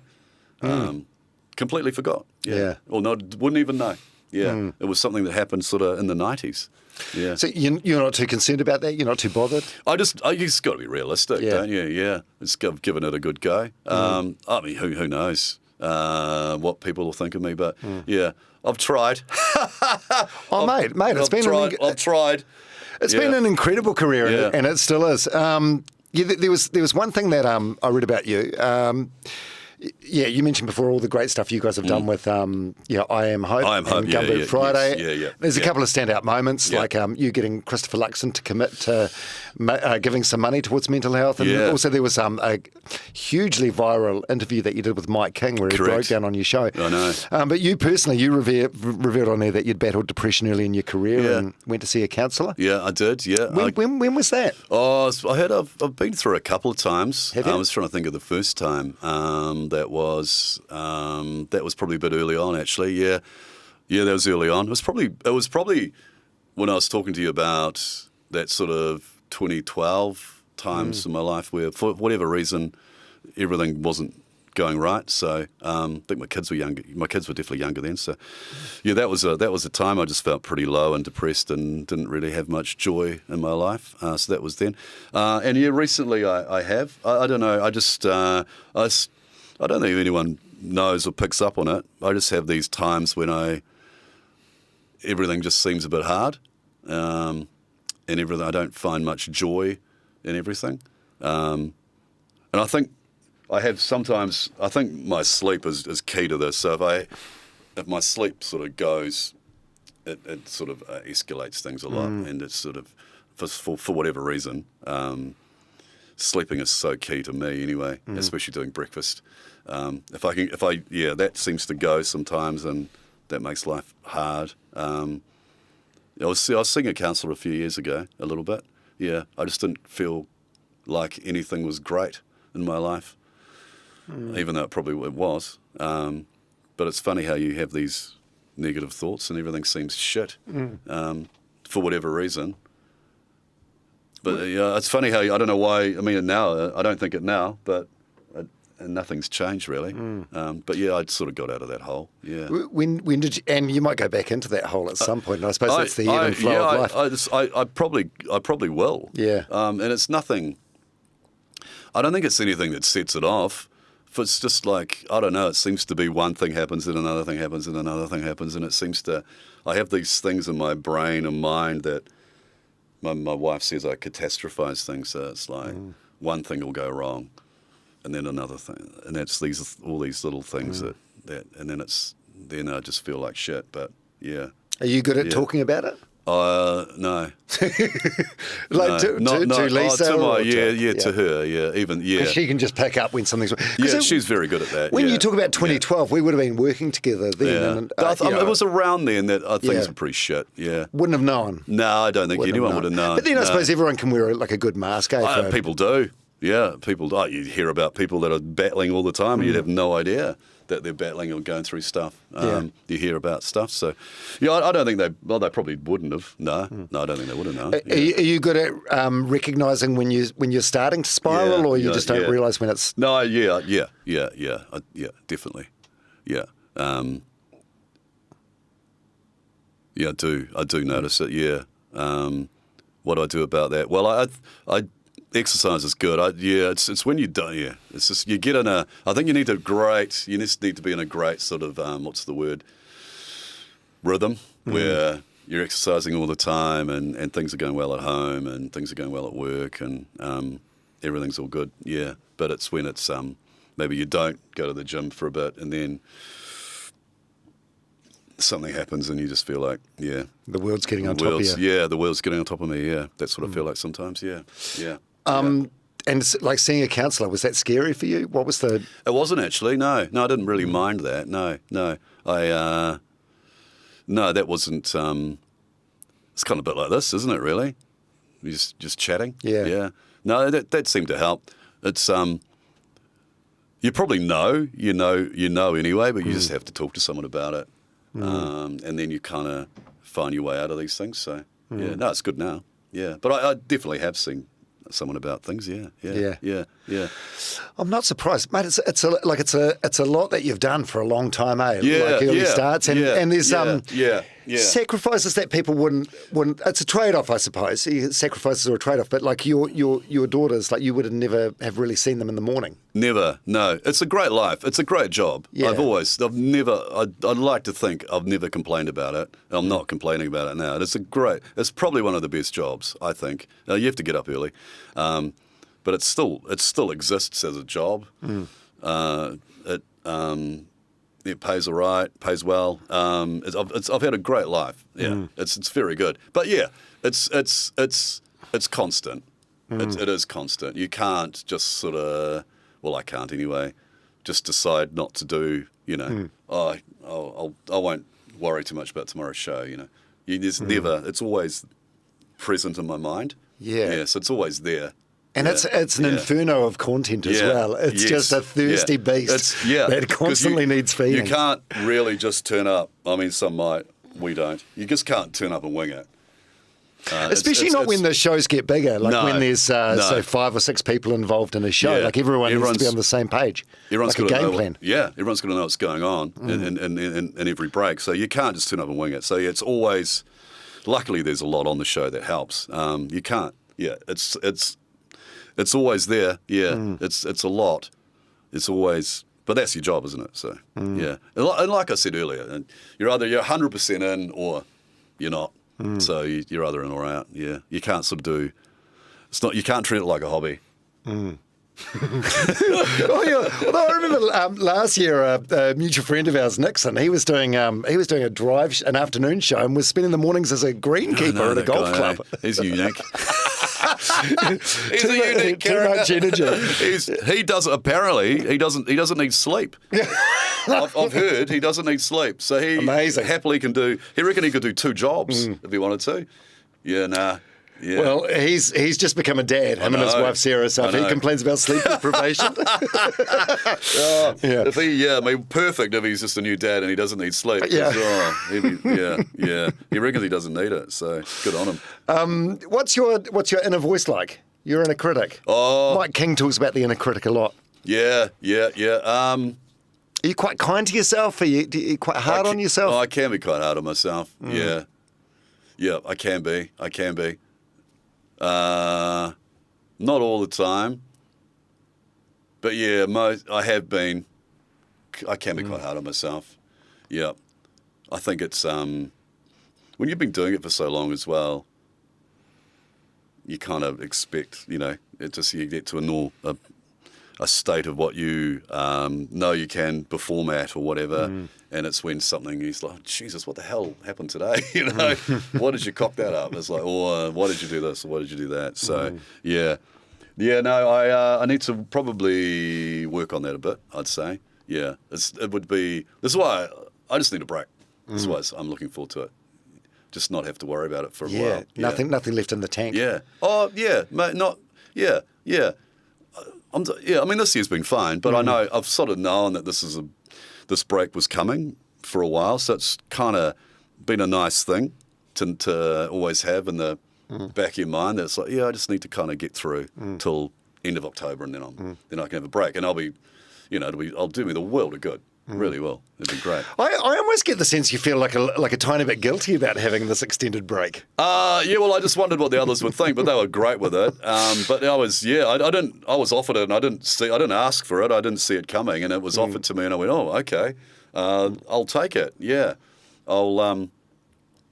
Didn't even think of the consequences. I said, I'll take that, and we'll see how we go. Do I feel guilt? No, I don't feel too guilty. It'll go so quick that it'll just. But by the time it'll be over before everyone knows it, really. So I'll definitely enjoy it. I know that. Yeah. What will your routine be? You won't be listening to The Rock at all, or? I'd probably I just want to sleep in a little bit, as you would if you've been getting up at 4:30 if you don't have to. So it'll still be on. Yeah, I'll have to. I know the boss Leon said, don't just stay at home and do nothing and watch Netflix. You'll have to try and do something with your life. So he's right. But my daughter's a flight attendant, as I've said. So there's a chance I might go to Las Vegas with her when she's on a trip. We've got a place up north, so I'll spend a bit of time up there and do stuff that doesn't get done during the week. Jobs. Which when it's your own place, it's a little bit. I don't mind. It'd be nice to just be able to do it and see what does a Monday or a Tuesday morning at 9:30 feel like when you're not having to work. I've got a few plans. I'll go away a bit and do a few things and. I've been told I'll have to cook dinner every night now. So, can you cook? Yeah, do you like cooking? No, I can cook. Some would say no. Enough to get away with. Yeah, I'm not a great cook. I don't particularly like it, but I do it absolutely. Yeah, off the recipe. And you seem to have. You've mentioned your daughters a couple of times. You seem to have a really good relationship with them. You must be really proud of that. I am because also too you work in the mornings but you're always home in the arvo, so when their whole lives it was always, because Lise, my wife then was a school teacher, now she's a deputy principal, so it was always me in the afternoons. That's how it worked, her in the mornings, me in the arvo. So I got to spend probably more time than most dads with their daughters. I'd pick them up from school, take them to whatever they did, dance. They did a lot of dance growing up and stuff like that, and then homework and dinner and everything. So, I have spent a lot of time. Yeah, it's been great. We get on really well and still do. Olivia is she's just gone flatting this year, but she was pretty much at home before then. So she loves life. She's a flight attendant. And, when did the transition happen from being their dad to being their mate? Is there a noticeable time? I think Liv. Liv. It was weird actually. Liv started working at MediaWorks a few years ago. She was there about a year in sales support and stuff. So that was kind of became sort of like your mate then, really, working in the same building. That was quite weird. And good. That must have been quite cool for you, having your daughter seeing you in your natural habitat. It was. I loved it. It was cool. It was. She just applied for this job, and I didn't really even know. She said, "I'm going for a job at MediaWorks," and then she got it. And so she was there about a year, and then she went to NZME, and just literally worked with everyone at MediaWorks that used to work at MediaWorks, now works at NZME, and then she was. Now she's a flight attendant. So, but now Grace, my youngest, is 20. She's doing a AUT Bachelor of Communications. So she's got a month left. So she's been working at MediaWorks too, doing promos and stuff. So she might end up there yet, which is both of them. Yeah. Wow. Well, yeah. So I don't know if Grace will end up doing radio, but I think that's where she might start. If promos or something, yeah. You must be proud of that. Yeah, the fact that they're adults now and they still want to hang out with you. Yeah, no, they live maybe more than Grace. Yeah, no, I am proud. Why doesn't Grace want to hang out with you? I don't know. Just different personality. No. If she watches this, I do. She does, yeah. Not maybe, I don't know. They're just different personalities. Liv's really. I never. She's really found her feet, Liv, as a flight attendant. Couldn't be happier. And Grace is just starting. This year. She's 20, so she's just starting to. As far as. I don't know what she's going to do, but so she's sort of starting out on that journey now. So no, I'm proud of them both. They've done very well. Yeah, couldn't be prouder. Amazing. Couldn't be prouder. I must say a lot about you as a person. Like, you've managed to keep this career together for 3 decades. You've kept your marriage together. You've got a great relationship with your kids. Yeah. What are the apart from the mental health dips that you talked about before? Any other sort of adversities? How's your health been? Your physical health. You been all right? I think so. Yeah. I do need to go to the. I probably need to gym more than I do. My wife's very good at that, so I probably need to exercise more. All in all, it's been all right. Yeah. I mean, I touch wood, Dom. Bizarrely, this year, 2 of my teeth have fallen out. What do you mean? So the most bizarre thing, I don't know if I had a root canal. This is not great. Root canal, and that was torture in March. So I got that sorted. That was awful. And then, straight after a month later, I had another one. And I said, I'm not going through a root canal again. Just pull it out. So he pulled that out. And then I was driving home, and another one just literally fell out. So my health, I don't know. I don't know about that. I'm a little bit worried that I've kind of lost 2 teeth and had a root canal in the same year. That's a bit of a worry. My teeth have never been great, so that's I'm a little bit concerned about what's going on there. But I mean, I've had regular health checks, so so far, I'm fine. You just seem like a meat and 2 veg kind of guy. I like just really easygoing, never too high, never too low. I think you're right. Yeah, my blood pressure was high a few years ago, but I've got that down a bit. Talking like Bryce when he was doing his bowling, one of the fundraisers, Bryce had been, I think, awake at that point for 30 or 40 hours, and the St John's turn up, and I was literally there just doing the show, and they took Bryce's blood pressure and mine, and mine was like 20 times worse than his, and he'd been awake for 40 hours, and they were like, "What have you been doing?" And I said, "I've just been here." I was just so hyped and just doing an OB, and they were like, "Man, your blood pressure is so high. You literally should be going to hospital now. It was off the charts high." I think I was just stressed. It was a bit high. It's come down. It's come down now though. So that's good. Yeah. One thing that we haven't talked about is the Dancing with the Stars, 2018. Yeah, 2018. Is that how do you reflect on that? Is that like a career highlight? It was hard. I'm glad I said yes. It was hard. It was very hard. It broke me. But I think it is one of the career highlights. I'm glad I did it because now it doesn't exist. The show doesn't exist anymore. So, and I was always a little bit envious of previous series because there were quite a few series before that where I, like JJ got to do it and stuff, and others that I knew had done it, and I was a little bit envious that I'd never been asked. And then I got asked, and I was like, I have to say yes. You don't know what you're getting yourself in for, though. I don't know if you knew what you're getting yourself in for, would you do it? I don't know. In terms of what? Just training and everything that goes with that, and going from zero dancing ability to have to dance live on TV. Yeah. It's good for you in a lot of ways. It's good for your confidence, and it's good for learning. I learned a lot. Meet a lot of great people. It's fun.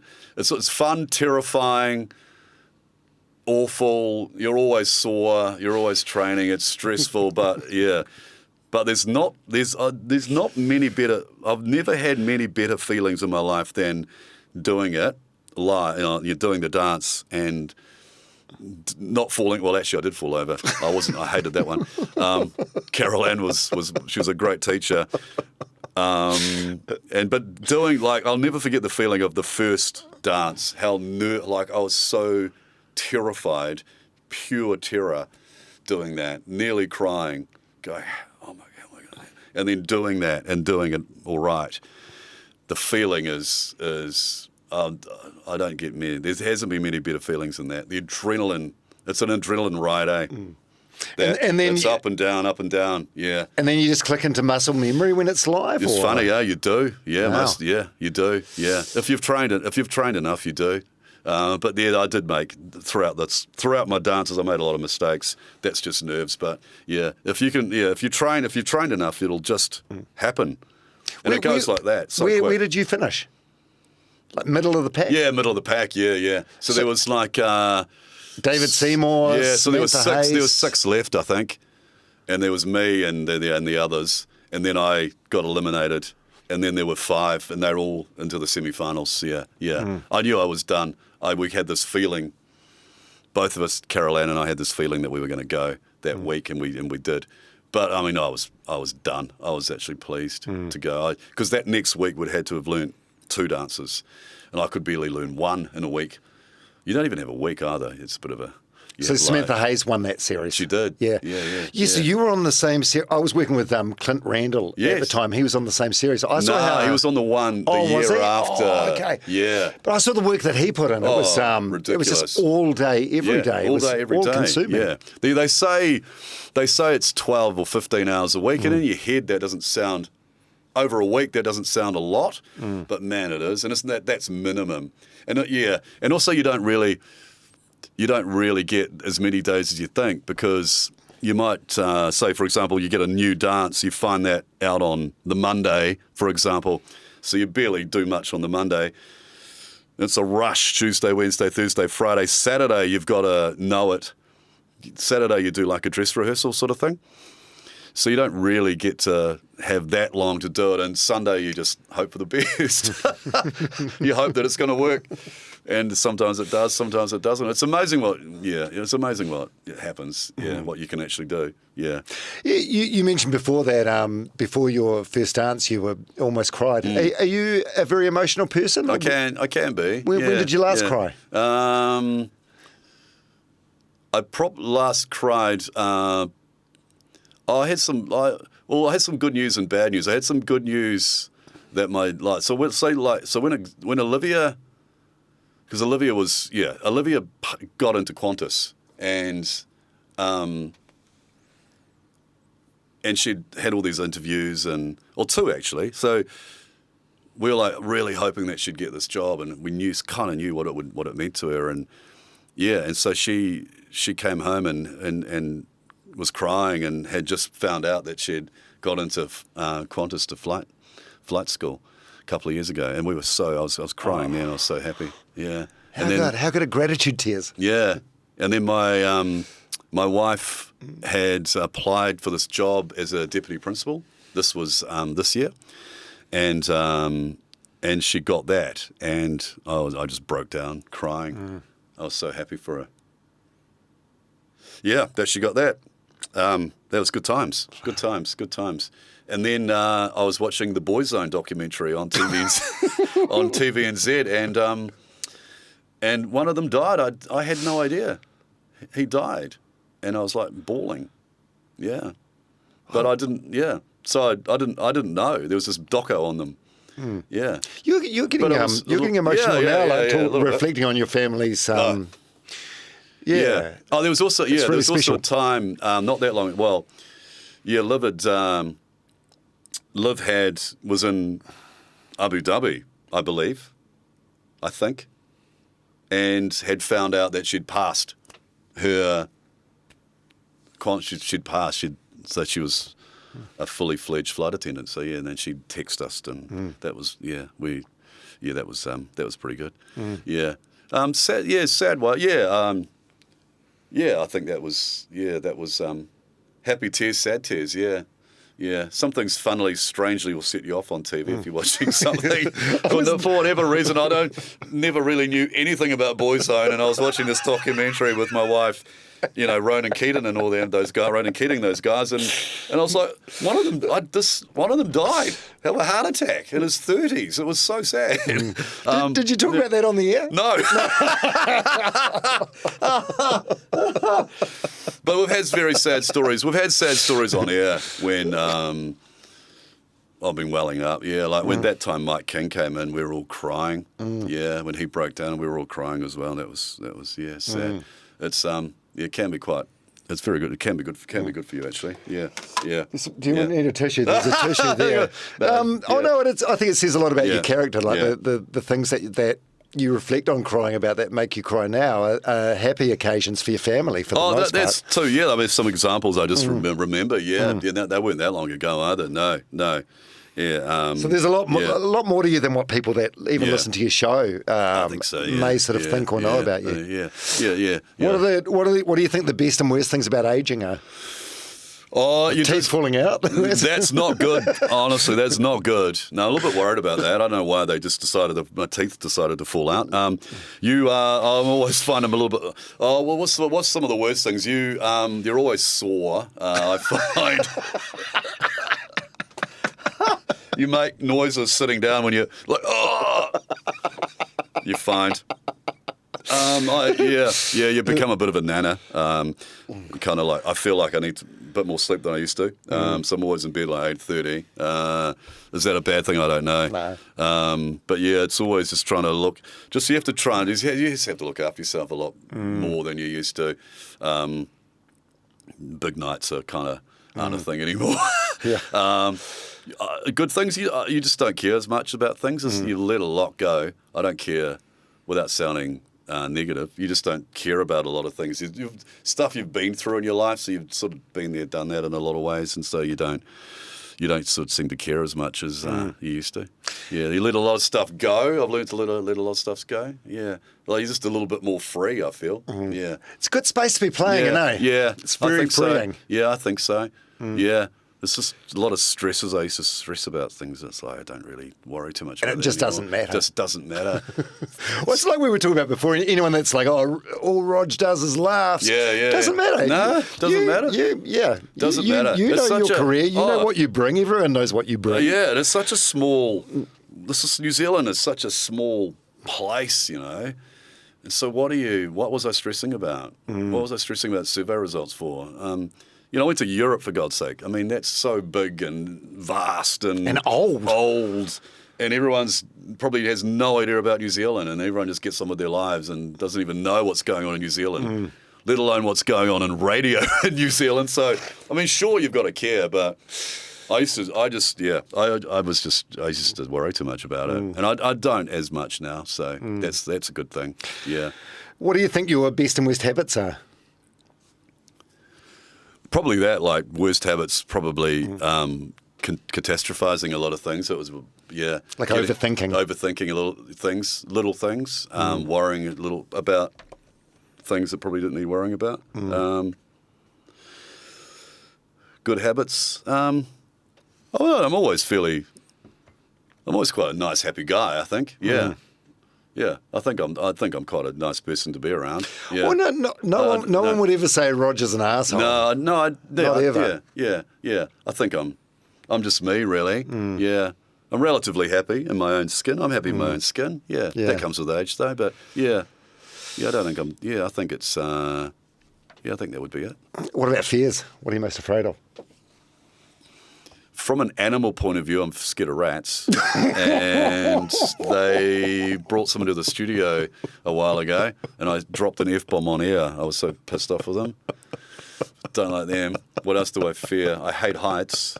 It gets worse as I get older, actually. And I don't know now.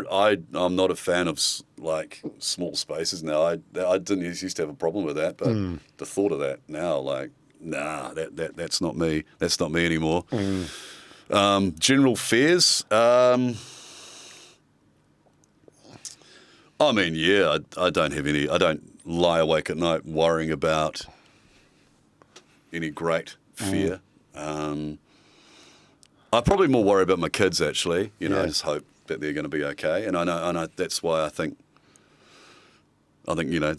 getting older, so that gets easier. It's quite stressful having teenage daughters. I used to worry a lot. Really? Yeah. In what way? Just there's so many things that can, just them going to parties and them driving and then hopefully saying, them telling me that they're going to be there, and are they actually going there, or are they going somewhere else, or are they getting bullied? Are they hooking up with the wrong people? And it's a minefield. But that was it's that teenage girls are stressful. As two parents, it's a stressful time. It's a lot, and you want to be there for them, and you just can't be. No, and they don't. Sometimes they don't want you to be there. And as we've established, you're like a control freak by nature, and you just can't. I know. You've just got to let, and that's like Lisa's like, has been a teenage girl, so she's probably a bit more understanding than I was. It's a stressful time. They're going through a lot. They're going through school. They're going through, exams, boyfriends, everything. I found that quite stressful. But I know you worry so much about them when they're going through those years. It's kind of like easier when they're younger. They'll do what you say. And now they get to like 15, 16 and they're like out and they don't listen to you, and they don't want to listen to you, and but navigating that is hard. So that was quite stressful. I used to worry about them a lot. But you're through that, and you've got a great relationship with them now, which is wonderful. Through that. Through that. Are you much of a goal setter or a planner?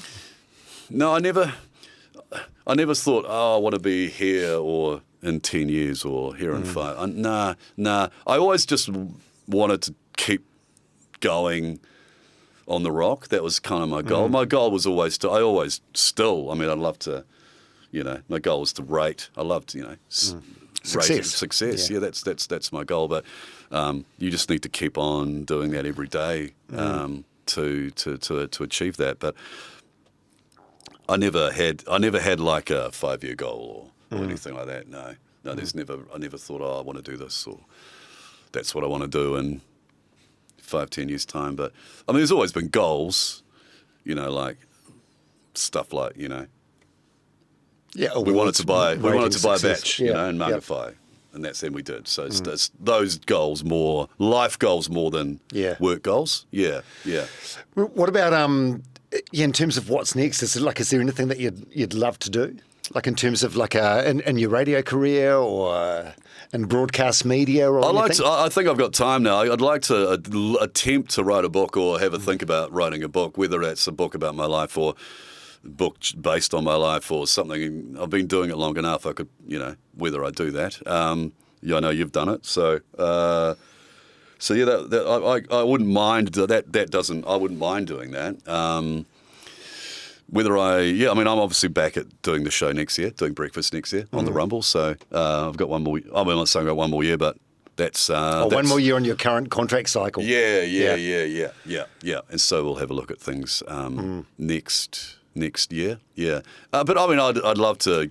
If I stopped doing mornings breakfast, I wouldn't want to walk away from radio. Hopefully there'd be something another show I could do on another station, or probably it'd be another station. I'd say, yeah. My prediction is you get to decide. You get to end on your own terms, whenever that may be. Yeah, wouldn't that be sweet? Yeah, it would be the only way for you to go out after 3 decades. Oh, look, I don't take anything for granted, especially now. So I'm certainly not going to demand anything. But I mean, if I was to do an afternoon show, I'd be pretty happy. Yeah, with that. I wouldn't mind that at all. It'd be a nice way to sort of finish your career. You don't have to get up early anymore, which I'd probably can't keep on doing that forever. No, it's a lot, eh? Yeah, it's early. It's a lot. You must be a wreck on Fridays. I am. Yeah, I am. That's one of the worst thing about getting old. Like, you're a wreck. I'm a wreck. Do you have like a dad nap? You sit down in front of the TV. You're sort of chipping into it now.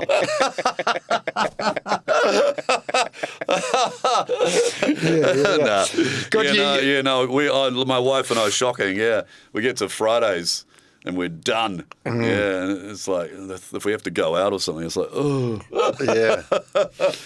Yeah. No, that's just me. Yeah. Oh no, I think it's aging, but also early starts. Like if you see any dairy farmer or anyone that has an early morning job on Friday afternoon, by the end of the week they'll be asleep in front of the TV. Yeah, and look, I'm well aware there's people who get up just as early as me or earlier and work way longer and probably aren't. So.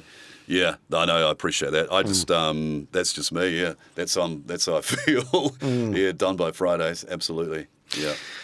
If Lisa and your daughters were in the next room, and you couldn't hear what they were saying, what 3 words would you like them to use to describe you as a man? They would say that I. Oh, geez. They would say that I probably am quite a good listener to them. I think. I don't know. I'm caring. I'm a good listener. They say nice things about me on air whenever Ryan rings them for a message and stuff for my birthday or whatever. They've said some beautiful things about me, which I appreciate. They left a lovely message for me on Father's Day that they played out on air. So, no, they said, kind, caring, good listener, and they feel like they can tell me most things. Yeah. I'm not. They probably feel like they can share stuff with me, which, I think they can. Yeah. Fuck, that's a special relationship, eh? It's pretty good. Yeah. That is. Yeah, it is. Yeah, it is. Touch wood. It is. It is. It is pretty close. Yeah, it is. It is close. Yeah, Lise. What would Lise say? Hopefully, she'd say good things about me.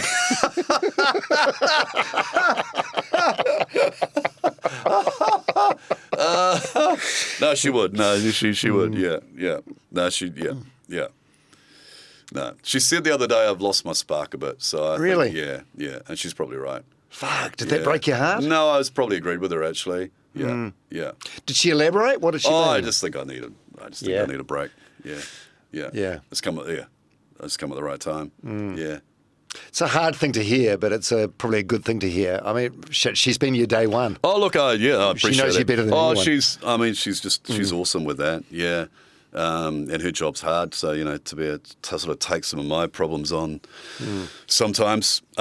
She notices these things. But, look, the break, it's come at the right time, and I appreciate it, and... it'll just be nice just to kick back for a bit. To sort of feel a bit freer. So it's well deserved. It'll be good. How we've been going for an hour 46. How do you find this? Are you being like a control freak by nature, and also being like a radio guy who's the anchor of your show? I know. Are you? How do you feel being on the receiving end? I had to listen to a few of these with you and with other guests. I hope it's been all right. I'm just happy to answer your questions, really. I'm just sort of trying to be honest and I don't know. I don't mind. No, I don't mind. No. I don't know if I want to do one every day. But it's been good. Yeah. It's been good. We've known each other for a long time, so it's not like you're not a stranger to me. No. And we have had similar careers as well. So you can probably appreciate some of the stuff I say, and the fact that you did breakfast for a long time too, so you kind of know what goes on and the ins and outs and the ups and downs and everything. So you probably appreciate it as well. Yeah, I get it. You get it. You've done it. Yeah, I get it. Yeah. Are you proud of yourself? Yeah, largely. Yeah. It's at times no, but I mean, if I had quit in 20 years, if I had sort of finished 20 years, I probably would have felt there would have been some sort of unfinished business, like if I had quit 12 years ago or whatever, or whatever, finished. But no, I got to 30 years breakfast. Yes, last year. Yeah, so 31 years now. So no, I've done the best. I've had a great career. It's been great. I mean, it's a great job. It's gone pretty quick. It really has. Fuck, it does though, eh? Yes. It sounds nuts that it's 31 years on breakfast, but it's gone. It sounds like a cliche. It really sounds like a cliche, but it does go so quick. And it's already, October now. This year's gone so quick. And so it has gone quick. But it's some great things have happened, and it's been, I could look back and now and go, what more could I have done? I've tried. Yeah, tried. You've done your best. You've done your best. I can honestly say that. Yeah, done my best. Yeah. Will you be okay when you're no longer Rog from the Rock? My wife says no. She reckons no. It's a big part of your identity. It's over half your life. Yeah, it's more. Yeah, well, more than half. No, I mean it's not over yet, but I think so. I think so. Yeah. Whether it is or not, I've kind of had to come to terms with it a little bit, and it's not going to be around forever. So yeah, I think so, but I might be clambering for it after a while and missing it and missing everything about it. But yeah, I think having done it for so long, I don't know. I can't answer that question because I haven't quit or anything yet, so I haven't finished up. But whether I do miss it, I don't know. This little break will be a test, I think, because I've never had this long off. So whether that is after a couple of months I'm bored and miss it, or I'll get 3 months in and go, no, it was sweet. Yeah, didn't miss it at all. I don't know. I can't answer that question yet. Yeah. Well, I'm really excited to see what the future brings. No, thank you. It seems like there's two guys, right? There's Rog from the Rock, and there's Roger Farrelly, the husband and the father. Yeah. They're both the same person, obviously, but also different in a lot of ways. But both great people, and both have been very, very successful in private life and professional life. No, it's cool. Thank you. It's it's where the journey has to this point got us here. So thank you. No, it's been great. Well, enjoy the break, mate. Cheers. Thanks so much. Cheers, man.